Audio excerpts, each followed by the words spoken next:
नमस्कार। मैं हूं प्रेम कुमार। आपका स्वागत है। राजस्थान में प्रियंका गांधी पहुंची।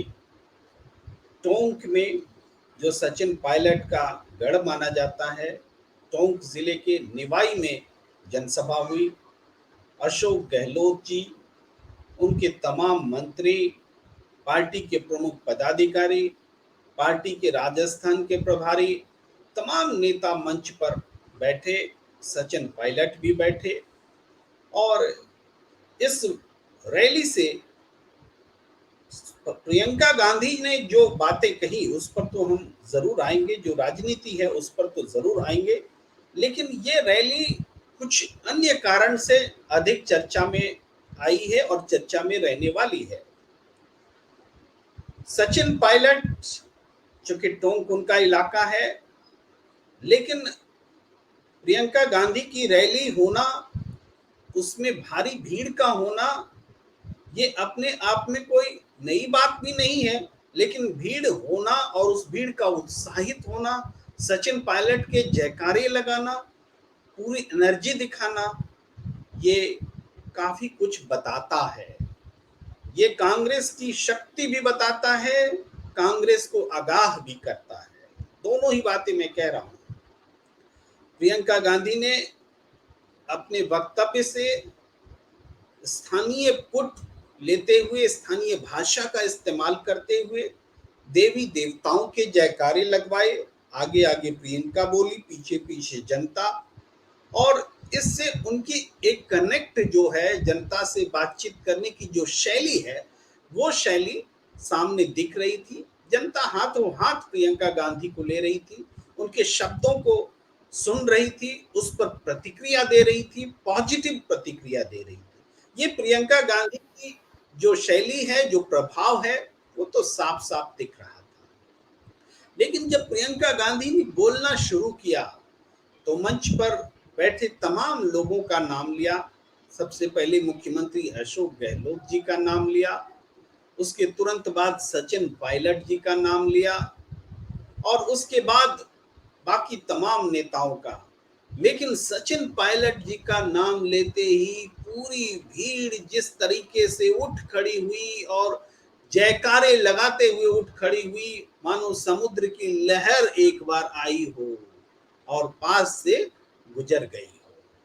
ये जो नजारा था, ये नजारा अशोक गहलोत जी के लिए तो खास तौर से दिल पर पत्थर रखकर देखने वाला नजारा था।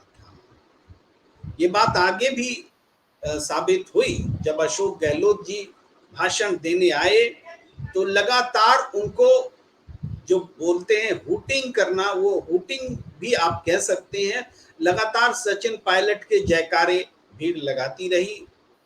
उनको शांत करने में काफी दिक्कत हुई। भाषण पूरा करने में अशोक गहलोत को दिक्कतें आई। लेकिन दिन सचिन पायलट का था, ऐसा लग रहा था। और इस ऐसा हो क्यों रहा था, ये कांग्रेस के लिए कितना फायदेमंद और कितना नुकसानदायक है, कांग्रेस के लिए ये कितना आगाह करने वाला है, ये बातें आलाकमान को देखनी होगी, समझनी होगी। ये रैली जो हुई, रैली में जबरदस्त भीड़ ये बताती है कि कांग्रेस की पकड़ जनता में है। लेकिन सचिन पायलट के लिए बोलना, ये उनके प्रति उत्साह, उनके प्रति समर्पण भी बताती है।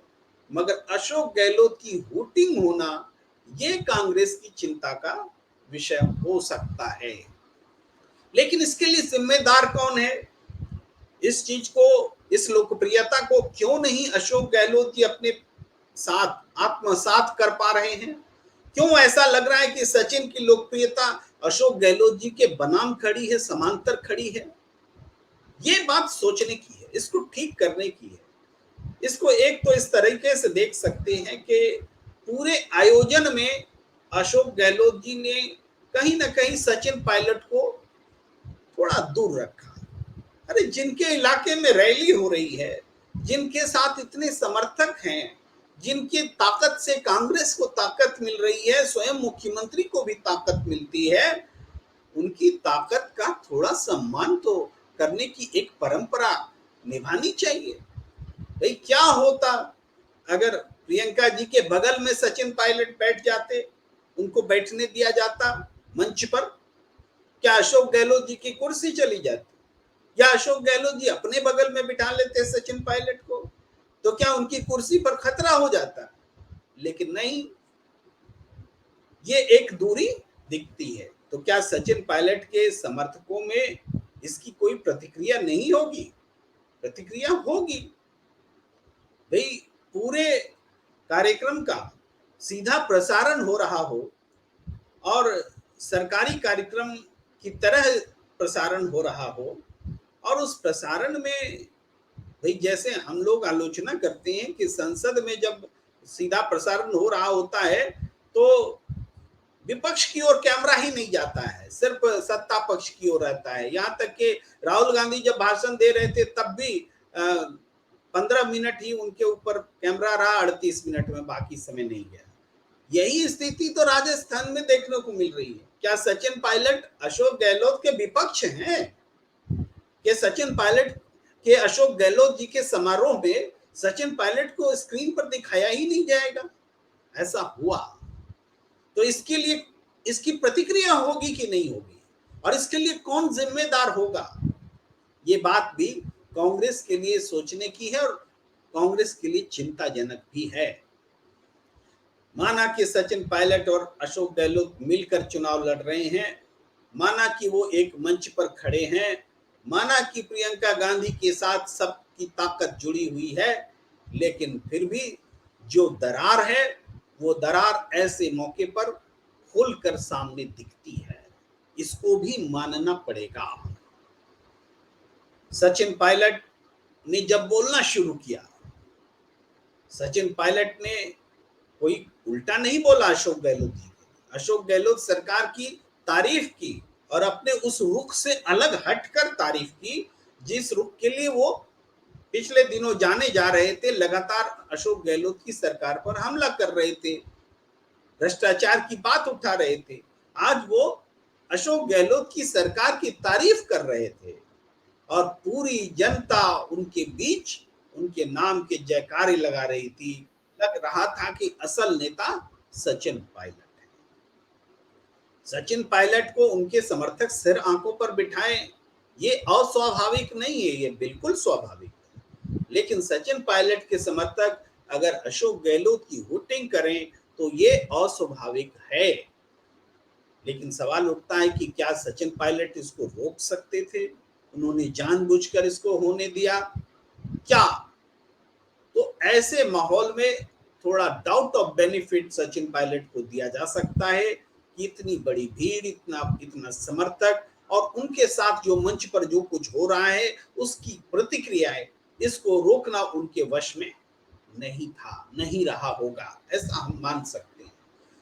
तो फिर भी ये घटना जो है महत्वपूर्ण है और हम ये देखते हैं कि जनता का दबाव कहीं ना कहीं कांग्रेस के ऊपर है कि सचिन पायलट के लिए आप थोड़ा सा हाथ खोलिए, जुबान खोलिए, दिमाग खोलिए।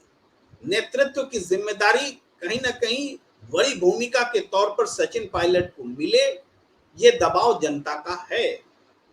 यही दबाव भारतीय जनता पार्टी में भी दिखता है।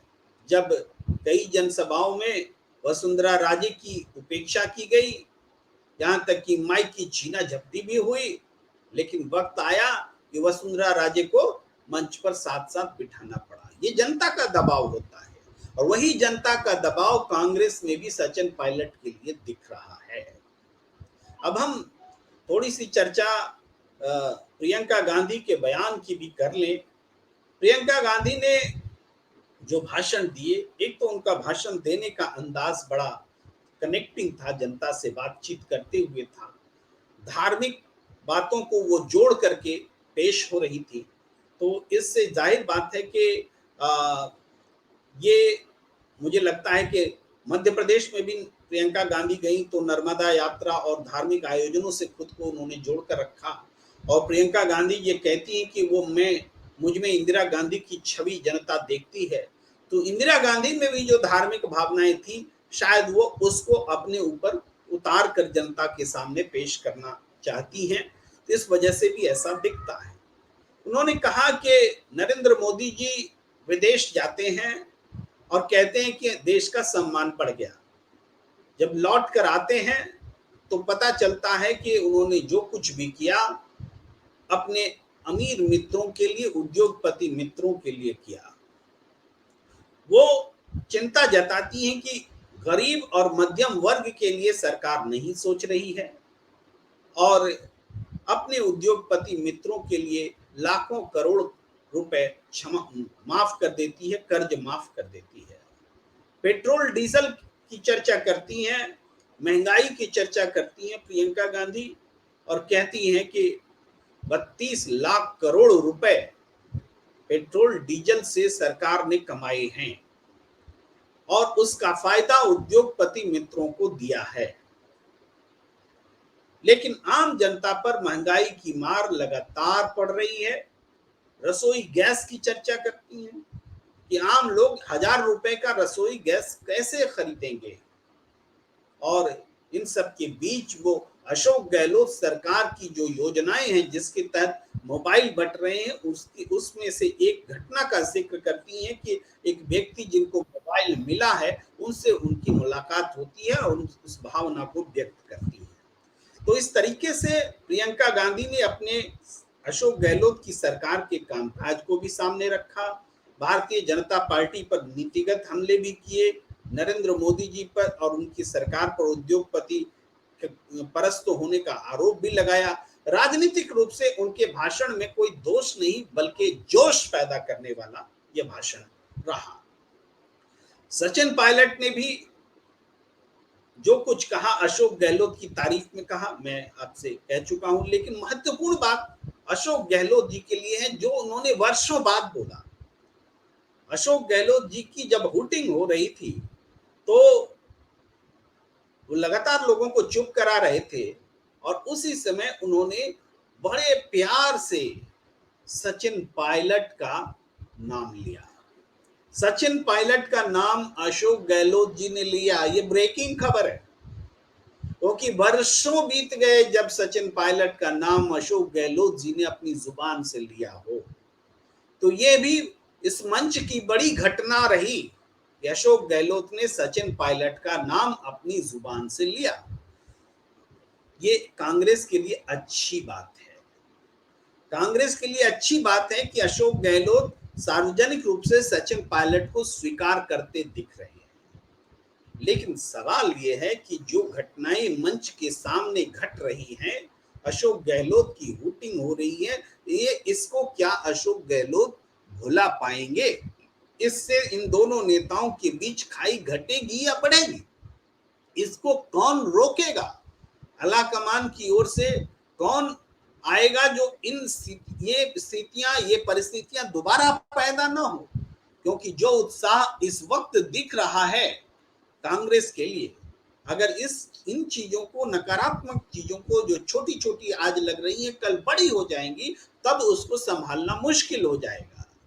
तो ऐसी स्थिति में ये कांग्रेस को अपना अंदरूनी जो लड़ाई है वो भी समेटना है और सचिन पायलट को जो भूमिका दी जानी चाहिए, जो उनके साथ न्याय नहीं हो रहा है, आम लोगों को लग रहा है कि सचिन पायलट के साथ न्याय नहीं हो रहा है, तो आम लोगों को ये समझाना पड़ेगा कि नहीं, सचिन पायलट के साथ न्याय हो रहा है। अगर न्याय हो रहा है तो ये बताना भी पड़ेगा कि न्याय हो रहा है। यानी कहते हैं ना कि न्याय होता है तो वो दिखना भी चाहिए। तो ये दिख नहीं रहा है सचिन पायलट के समर्थकों को। तो ये बात जो है कांग्रेस पार्टी को अपनी इस टोंक रैली से, प्रियंका गांधी की रैली से समझ लेनी चाहिए, सीख लेनी चाहिए। और प्रियंका गांधी जी को तो साफ तौर पर बात समझ में आ रही होगी, जनता का सीधा रिस्पॉन्स उनको मिल रहा होगा, पता चल रहा होगा कि वहां सांगठनिक स्थिति में कौन नेता किस हद तक जनता से जुड़ा हुआ है। ये बात समझ में आ रही है। हम ये समझते हैं कि प्रियंका गांधी हो, सचिन पायलट हो, इनका जनता के साथ कनेक्ट बना हुआ है। अशोक गहलोत जी का भी यही जादू माना जाता रहा है, लेकिन अब कंपैरेटिवली देखा जाए तो अशोक गहलोत जी की चमक जो है थोड़ी फीकी ज़रूर पड़ी है। जनता ने उनको एक लंबी पारी खेलने का अवसर दिया, कांग्रेस ने उनको अवसर दिया। तो इस अवसर को उन्होंने अपनाया भुनाया भी, लेकिन अब वक्त है कि कांग्रेस पार्टी आने वाले समय में नेतृत्व परिवर्तन का स्पष्ट संकेत दे। सामूहिक नेतृत्व का मतलब ये नहीं होता है कि इस संकेत को छुपाया जाए कि नेतृत्व कौन होगा, नेतृत्व कौन करेगा। तो ये मोटे तौर पर ये बात दिखती है। कांग्रेस की रैली बहुत सफल रैली रही। प्रियंका गांधी आज भी भीड़ जुटाऊ और आकर्षक नेता हैं, और इस हिसाब से देखें तो टोंक में कांग्रेस ने एक अच्छा प्रभाव जरूर पैदा किया है अपने लोगों के बीच, समर्थकों के बीच, और बीजेपी को भी एक संदेश दिया है कि कांग्रेस पूरे दमखम के साथ सत्ता में वापसी कर सकती है। और इस बातचीत को हम यहीं सीमित करना चाहेंगे। अगर आपने हमारा यूट्यूब चैनल सब्सक्राइब नहीं किया है तो हम आपसे आग्रह करते हैं कि जरूर सब्सक्राइब कर लें, ताकि हमारे और आपके बीच बातचीत का जो सिलसिला है समसामयिक विषयों पर वो आगे भी जारी रहे, निरंतरता बनी रहे, और हमारे बीच परस्पर बॉन्डिंग भी स्ट्रांग हो। तो हमें दीजिए इजाज़त। नमस्कार। फिर हम आपसे अगले विषय पर मिलते रहेंगे, नए नए विषयों पर।